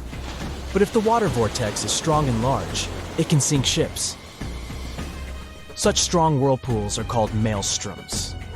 They are usually formed when two currents collide near narrow reservoirs and straits. The world's largest and most dangerous maelstrom is located in the Saltstraumen Strait in northern Norway. Every 6 hours, a whirlpool forms there with a diameter of about 33 feet wide and 16 feet deep. And it can be several whirlpools formed at once. Ships sailing through the bay follow a strict schedule to avoid falling into the water trap. This whirlpool got into the Guinness Book of Records as the largest in the world. However, some whirlpools are hundreds of times bigger, but they are invisible. Giant whirlpools in the Arctic Ocean can reach 18 miles in length. This is the size of a city, and these giant whirlpools are invisible. Fortunately, they are not as dangerous as those that form in Norway. The waters of the Arctic and Atlantic Oceans mix and form water vortexes invisible to satellites. Usually scientists notice such whirlpools with the help of thermal imagers or a change in the color of the water. When the current filled with marine life mixes with lifeless waters, it is visible from the satellite. But the new giant whirlpools are masked under a layer of water with the same temperature. They hide deep enough not to be noticed by satellite thermal imagers. Scientists manage to catch them using gliders. These small pilotless submarines float underwater and record information about the temperature and salt level. Scientists discovered that these whirlpools formed because of the collision of cold and warm currents. Warm water here is rich in nutrients, while cold water is almost lifeless. In this way, warm currents share useful elements and spread them evenly throughout this region of the ocean. Observing invisible whirlpools can help scientists uncover many details about the structure of ocean ecosystems. Whirlpools exist not only in water but also in space. Vortexes from the plasma energy of the sun can be several times wider than the radius of our planet. However, all this solar radiation cannot create giant vortexes on Earth because the magnetic field protects us. The solar wind glides past the planet's atmosphere like a wind over the ocean's surface. But a little energy still manages to break through the protection. Solar whirlpools insert an electrified gas into the magnetic field, creating holes through which the sun's plasma passes through the atmosphere. If whirlpools happen during the collision of different currents, it means that you can predict their appearance in advance. But there are unpredictable natural phenomena in the seas and oceans that pose a danger for small boats, yachts, giant ships, and oil rigs. The phenomenon is called a rogue wave. So now let's get aboard your yacht and sail somewhere in the ocean. It doesn't matter what ocean and where exactly you are, because rogue waves can appear anywhere. A small storm is starting, but your boat can easily handle it. The wind raises small waves that beat against the hull of your yacht. But then, among these waves, one giant appears several times larger than all the others. It would quickly turn your vessel over like a paper ship. But fortunately, this wave passes by and dissolves into the sea. This unpredictable wave of enormous power can destroy huge ships in a second, and such disasters have happened many times. Sailors all over the world told each other stories about the giant waves that appear during a storm and in a quiet sea. Many considered such waves only fairy tales, such as legends about the Kraken and Atlantis. But at the end of the 20th century, people were able to capture this sea phenomenon with a laser detector that measured the size of the wave. On January 1st, 1995, a massive rogue wave crashed into an oil station in the Norwegian North Sea. There was a storm that day, with big waves about 40 feet long. At some point, they formed a big guy, an 85-foot wave. That day, rogue waves turned from a fairy tale into reality. Researchers estimated that this natural phenomenon may destroyed about 22 supercarriers only in the second half of the 20th century. Also, scientists discovered that just 1 in 10,000 waves is a rogue one, and every year, their height increases by 1%. Some of the largest rogue waves reached a height of 100 feet. It's like a 10-story building. This giant can easily break even the strongest and largest ship. Scientists can't always predict their appearance, and still don't know their nature, so rogue waves make the ocean a much more dangerous place than we thought. According to one version, rogue waves appear because strong winds create big waves. When two such of waves collide with each other, a giant rogue wave may appear. Another theory says that eddies create rogue waves. These eddies form along the edges of the ocean currents, and then they drift separately for a long time, increasing kinetic energy and forming eddies field. The kinetic energy contained in these fields can charge the waves and increase their strength. However, scientists study microwaves and light to understand this phenomenon better. It turned out that these sea waves are similar in their behavior to these two natural things. The researchers hope studying light waves will help understand the nature of rogue waves. Lake Michigan is one of the largest and most mysterious freshwater lakes in the United States. And now, deep inside it, scientists have stumbled upon something unexplainable. Vast, round craters scattered all across the lake's floor. It all started in 2022. A team of researchers wanted to map the lake's bottom and look for some shipwrecks. At first, they were sure it's going to be just some typical rocky terrain or sandy patches. But what they saw on their sonar screens stopped them cold. Strange circular shapes that looked almost too perfect to be natural. They were hiding about 500 feet beneath the surface, in places where the water turns dark and impenetrable. Those guys are huge, ranging from 300 to 600 feet wide. They also plunge nearly 40 feet deep. And there are dozens of them, neatly arranged like some footprints. But the team had no idea what these things were.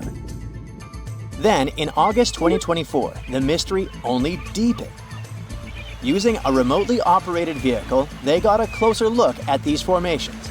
There were about 40 of them. No one had ever seen anything quite like this before in the Great Lakes. What could have created those craters? Could they be ancient? Perhaps remnants of some geological event lost to time? If that's the case, it's weird how long these holes have likely been sitting there, undisturbed. Theories started popping up. One possibility was that they could be sinkholes or dolines. Those are basically holes that suddenly appear in the ground when the surface layer collapses.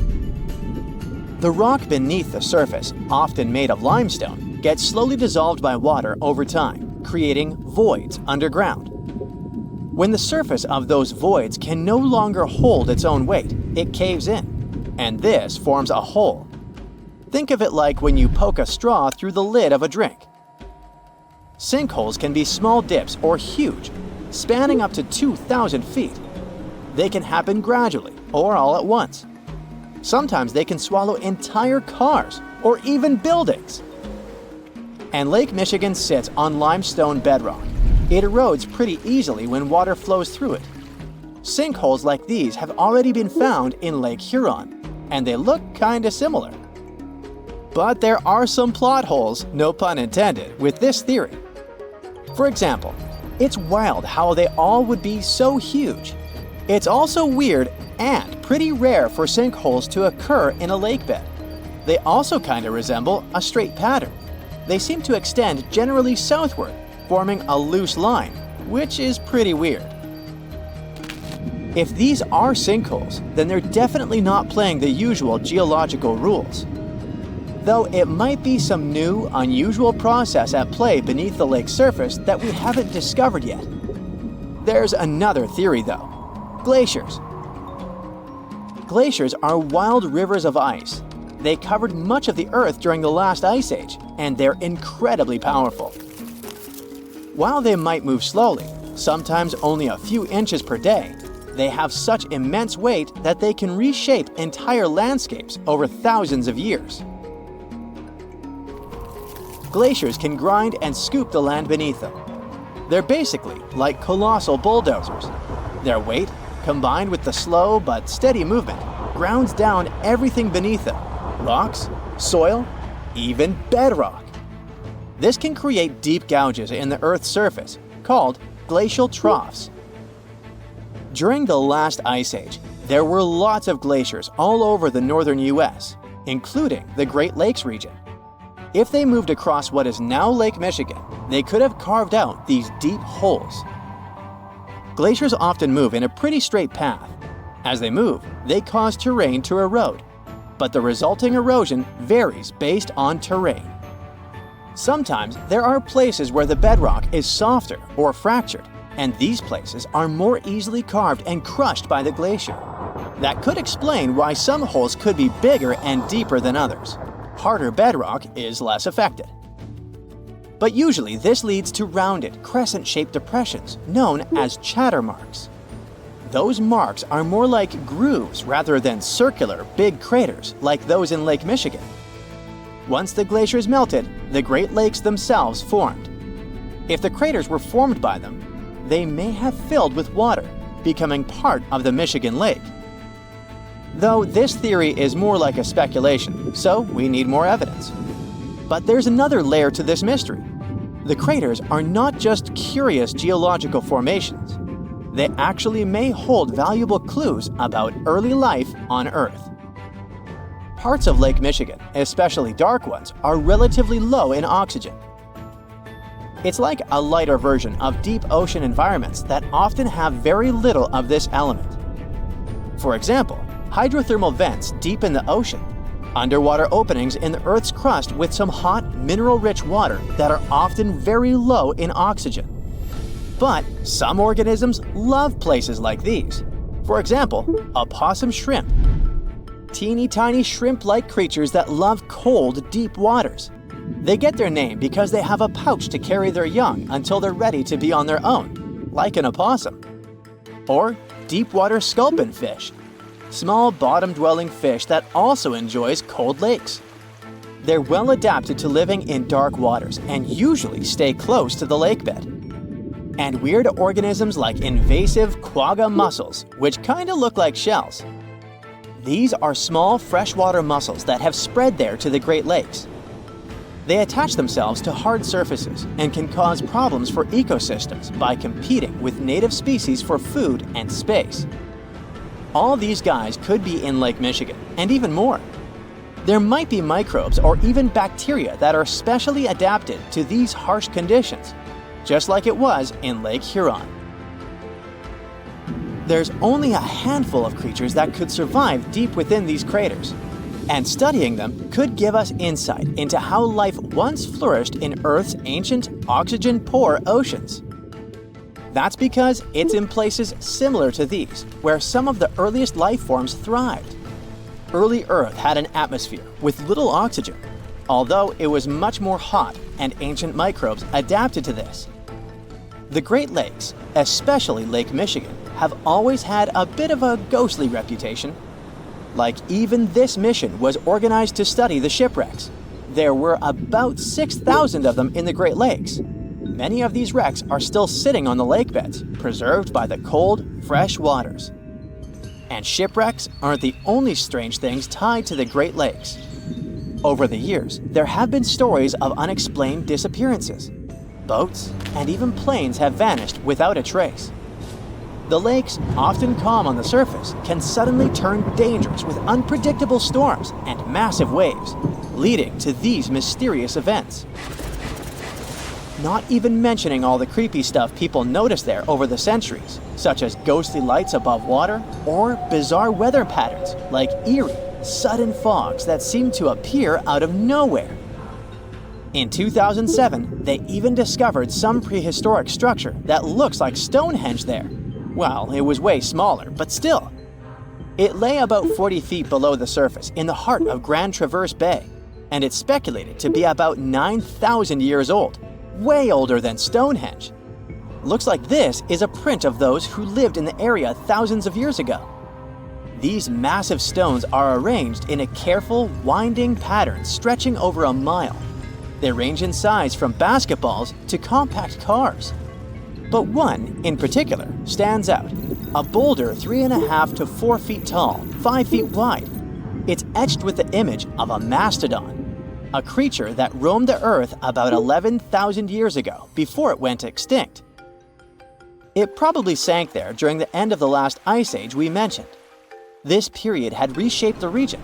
This place is underwater now, but back in the day, it was still dry land. So the stones were probably created by people who lived there, though we're not sure why. Were they used as hunting blinds? Or was it some sort of an ancient calendar? Who knows? Only about 15% of the Great Lakes floors have been explored. Now, scientists are gearing up for a deeper dive into this mystery, both literally and figuratively. They want to analyze the lake beds surrounding the craters, hoping that maybe something in the environment around them might have caused them to appear. They have initiatives like Lakebed 2030. These missions should map the entire underwater landscape. This would help us learn tons of interesting stuff about Lake Michigan and our planet's past. Who knows what other secrets these dark waters hide? New Zealand's most active and dangerous volcano is erupting again, reminding everyone of its power. This time, ash from the White Island volcano has drifted across flight paths, sparking concern and forcing airports to cancel flights. Locals know all too well that this volcano should never be underestimated. The current eruption comes just a few years after a catastrophic explosion claimed the lives of tourists and guides who were on the island. But against all odds, some people managed to survive what could have been their tragic end. It was December 9th, 2019. The sky was clear and blue over the Bay of Plenty, a big bay on the northern coast of New Zealand's North Island. It felt like the perfect day for sightseeing. The main attraction in the area is the White Island volcano, also known as Whakaari. It is huge, with its peak rising about 1,000 feet above sea level. Its impressive size and stunning views have been drawing visitors from all over the world for years. Actually, we're talking about very brave visitors, as being near an active volcano comes with serious dangers, such as explosive eruptions, fatal emissions of sulfur dioxide, superheated steam, earthquakes, rockfalls, and even tsunamis. Experts normally say that these catastrophic events are extremely rare, which is true, but rare doesn't mean impossible. On that doomed day, 47 people were having the best time exploring the island.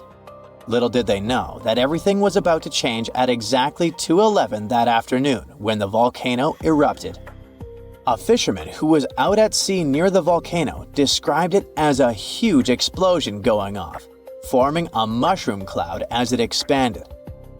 Photos taken from a distance and satellite images show that a thick white cloud filled the sky a couple of moments after the eruption.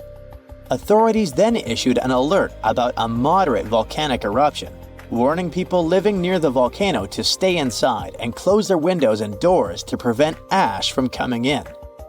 But the authorities' nightmare truly began when they checked cameras on the island and saw what appeared to be people going inside the crater just 1 minute before the eruption.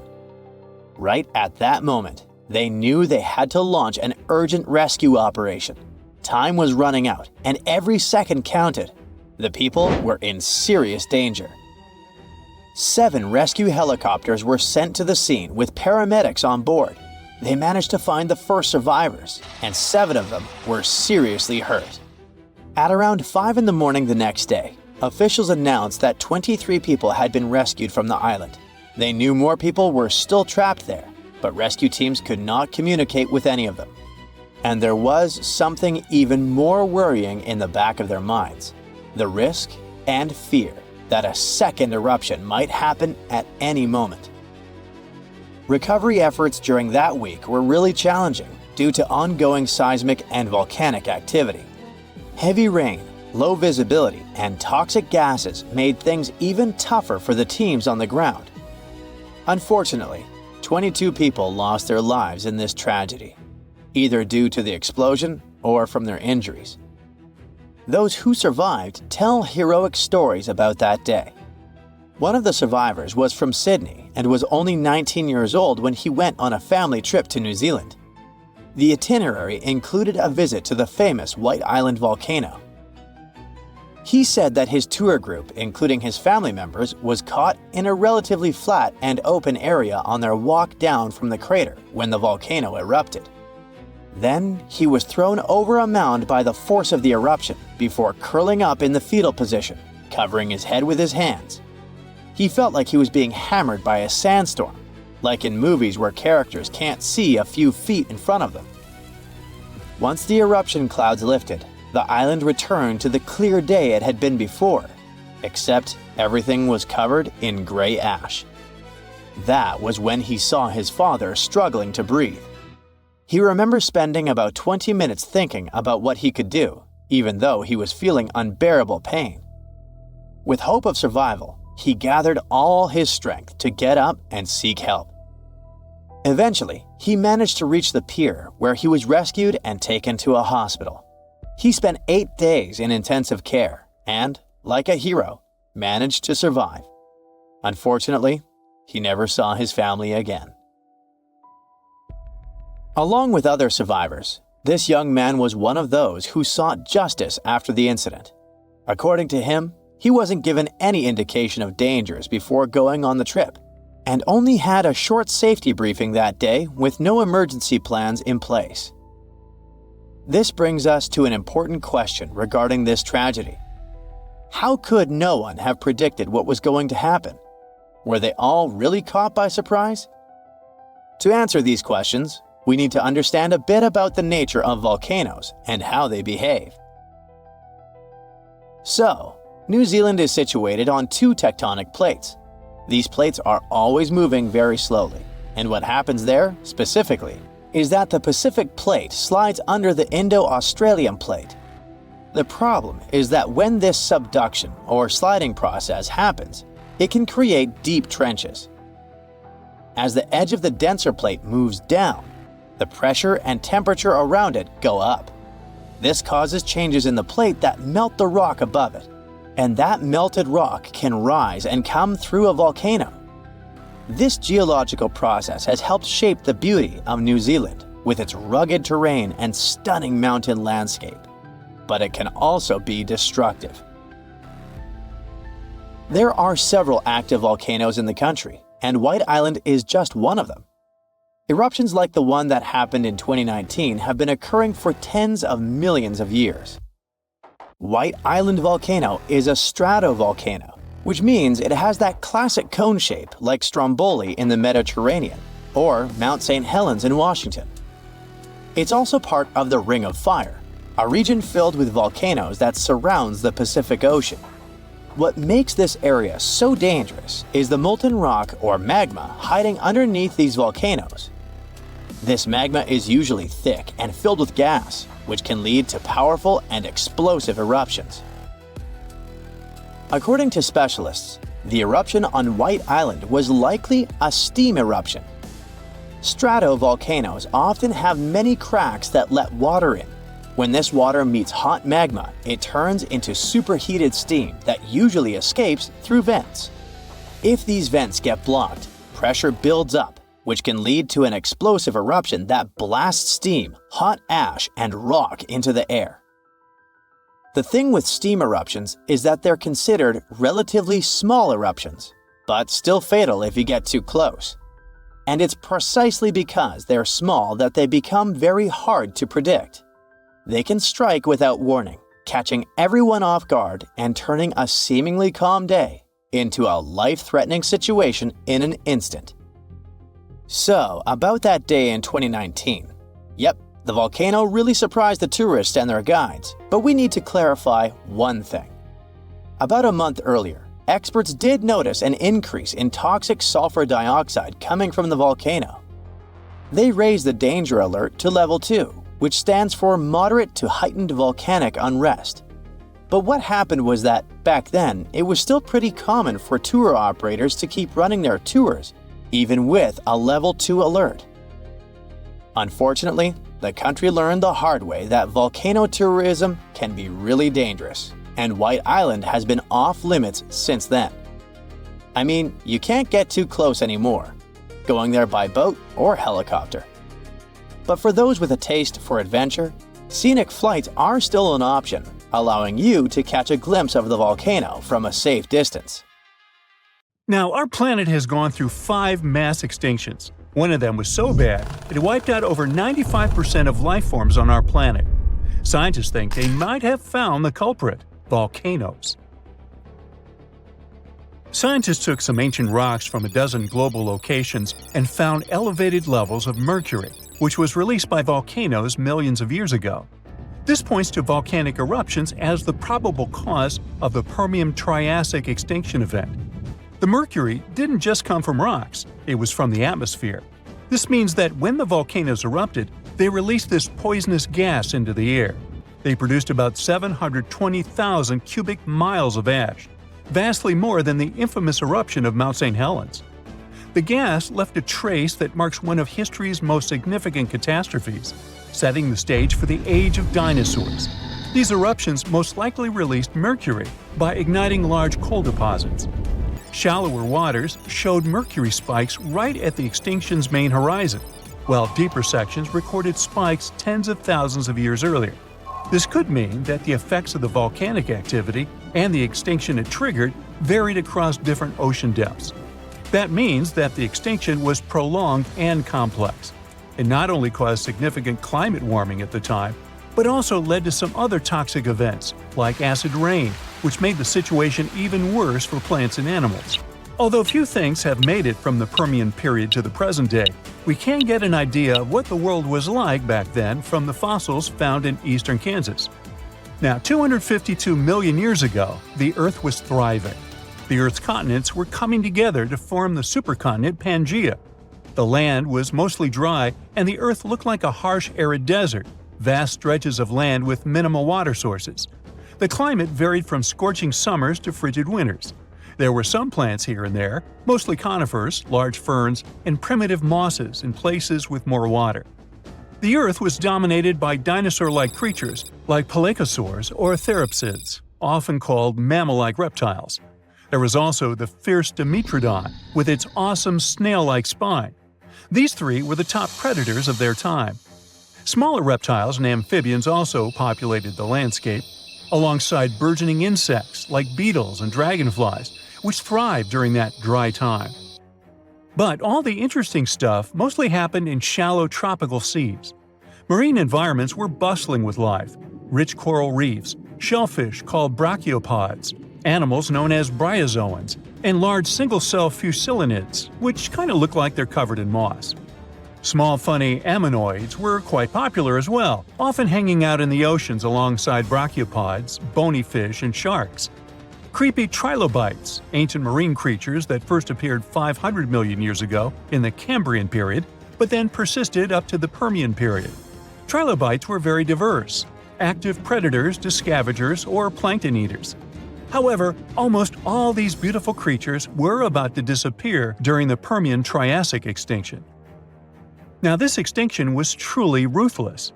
More than two-thirds of amphibian and reptile species disappeared, and nearly one-third of all insect species were wiped out. Usually, the insects are resilient survivors, which shows how catastrophic this event was. Among these extinct animals was the terrifying Meganeuropsis, a giant dragonfly with a wingspan of nearly 2.5 feet, once found in central Kansas near Elmo. This place is famous for its rich collection of Permian insect fossils, including ancient crickets and cockroaches. For a while, it was a mystery what exactly happened. Theories range from a massive asteroid strike and natural pollutants choking the oceans of oxygen, to dust clouds, to cosmic volcanic eruptions blocking the sun and cooling the planet. There was evidence for each of these scenarios, but the recent discovery points to the volcanoes theory after all. There's also a possibility that the reason wasn't just the volcanoes. NASA-funded researchers have recently uncovered what might be the fingerprints of this ancient perpetrator, or at least one of its accomplices. By investigating rocks around the globe, they've found evidence pointing to a massive asteroid strike as a possible culprit. They found unusual molecules shaped like soccer balls, known as fullerenes.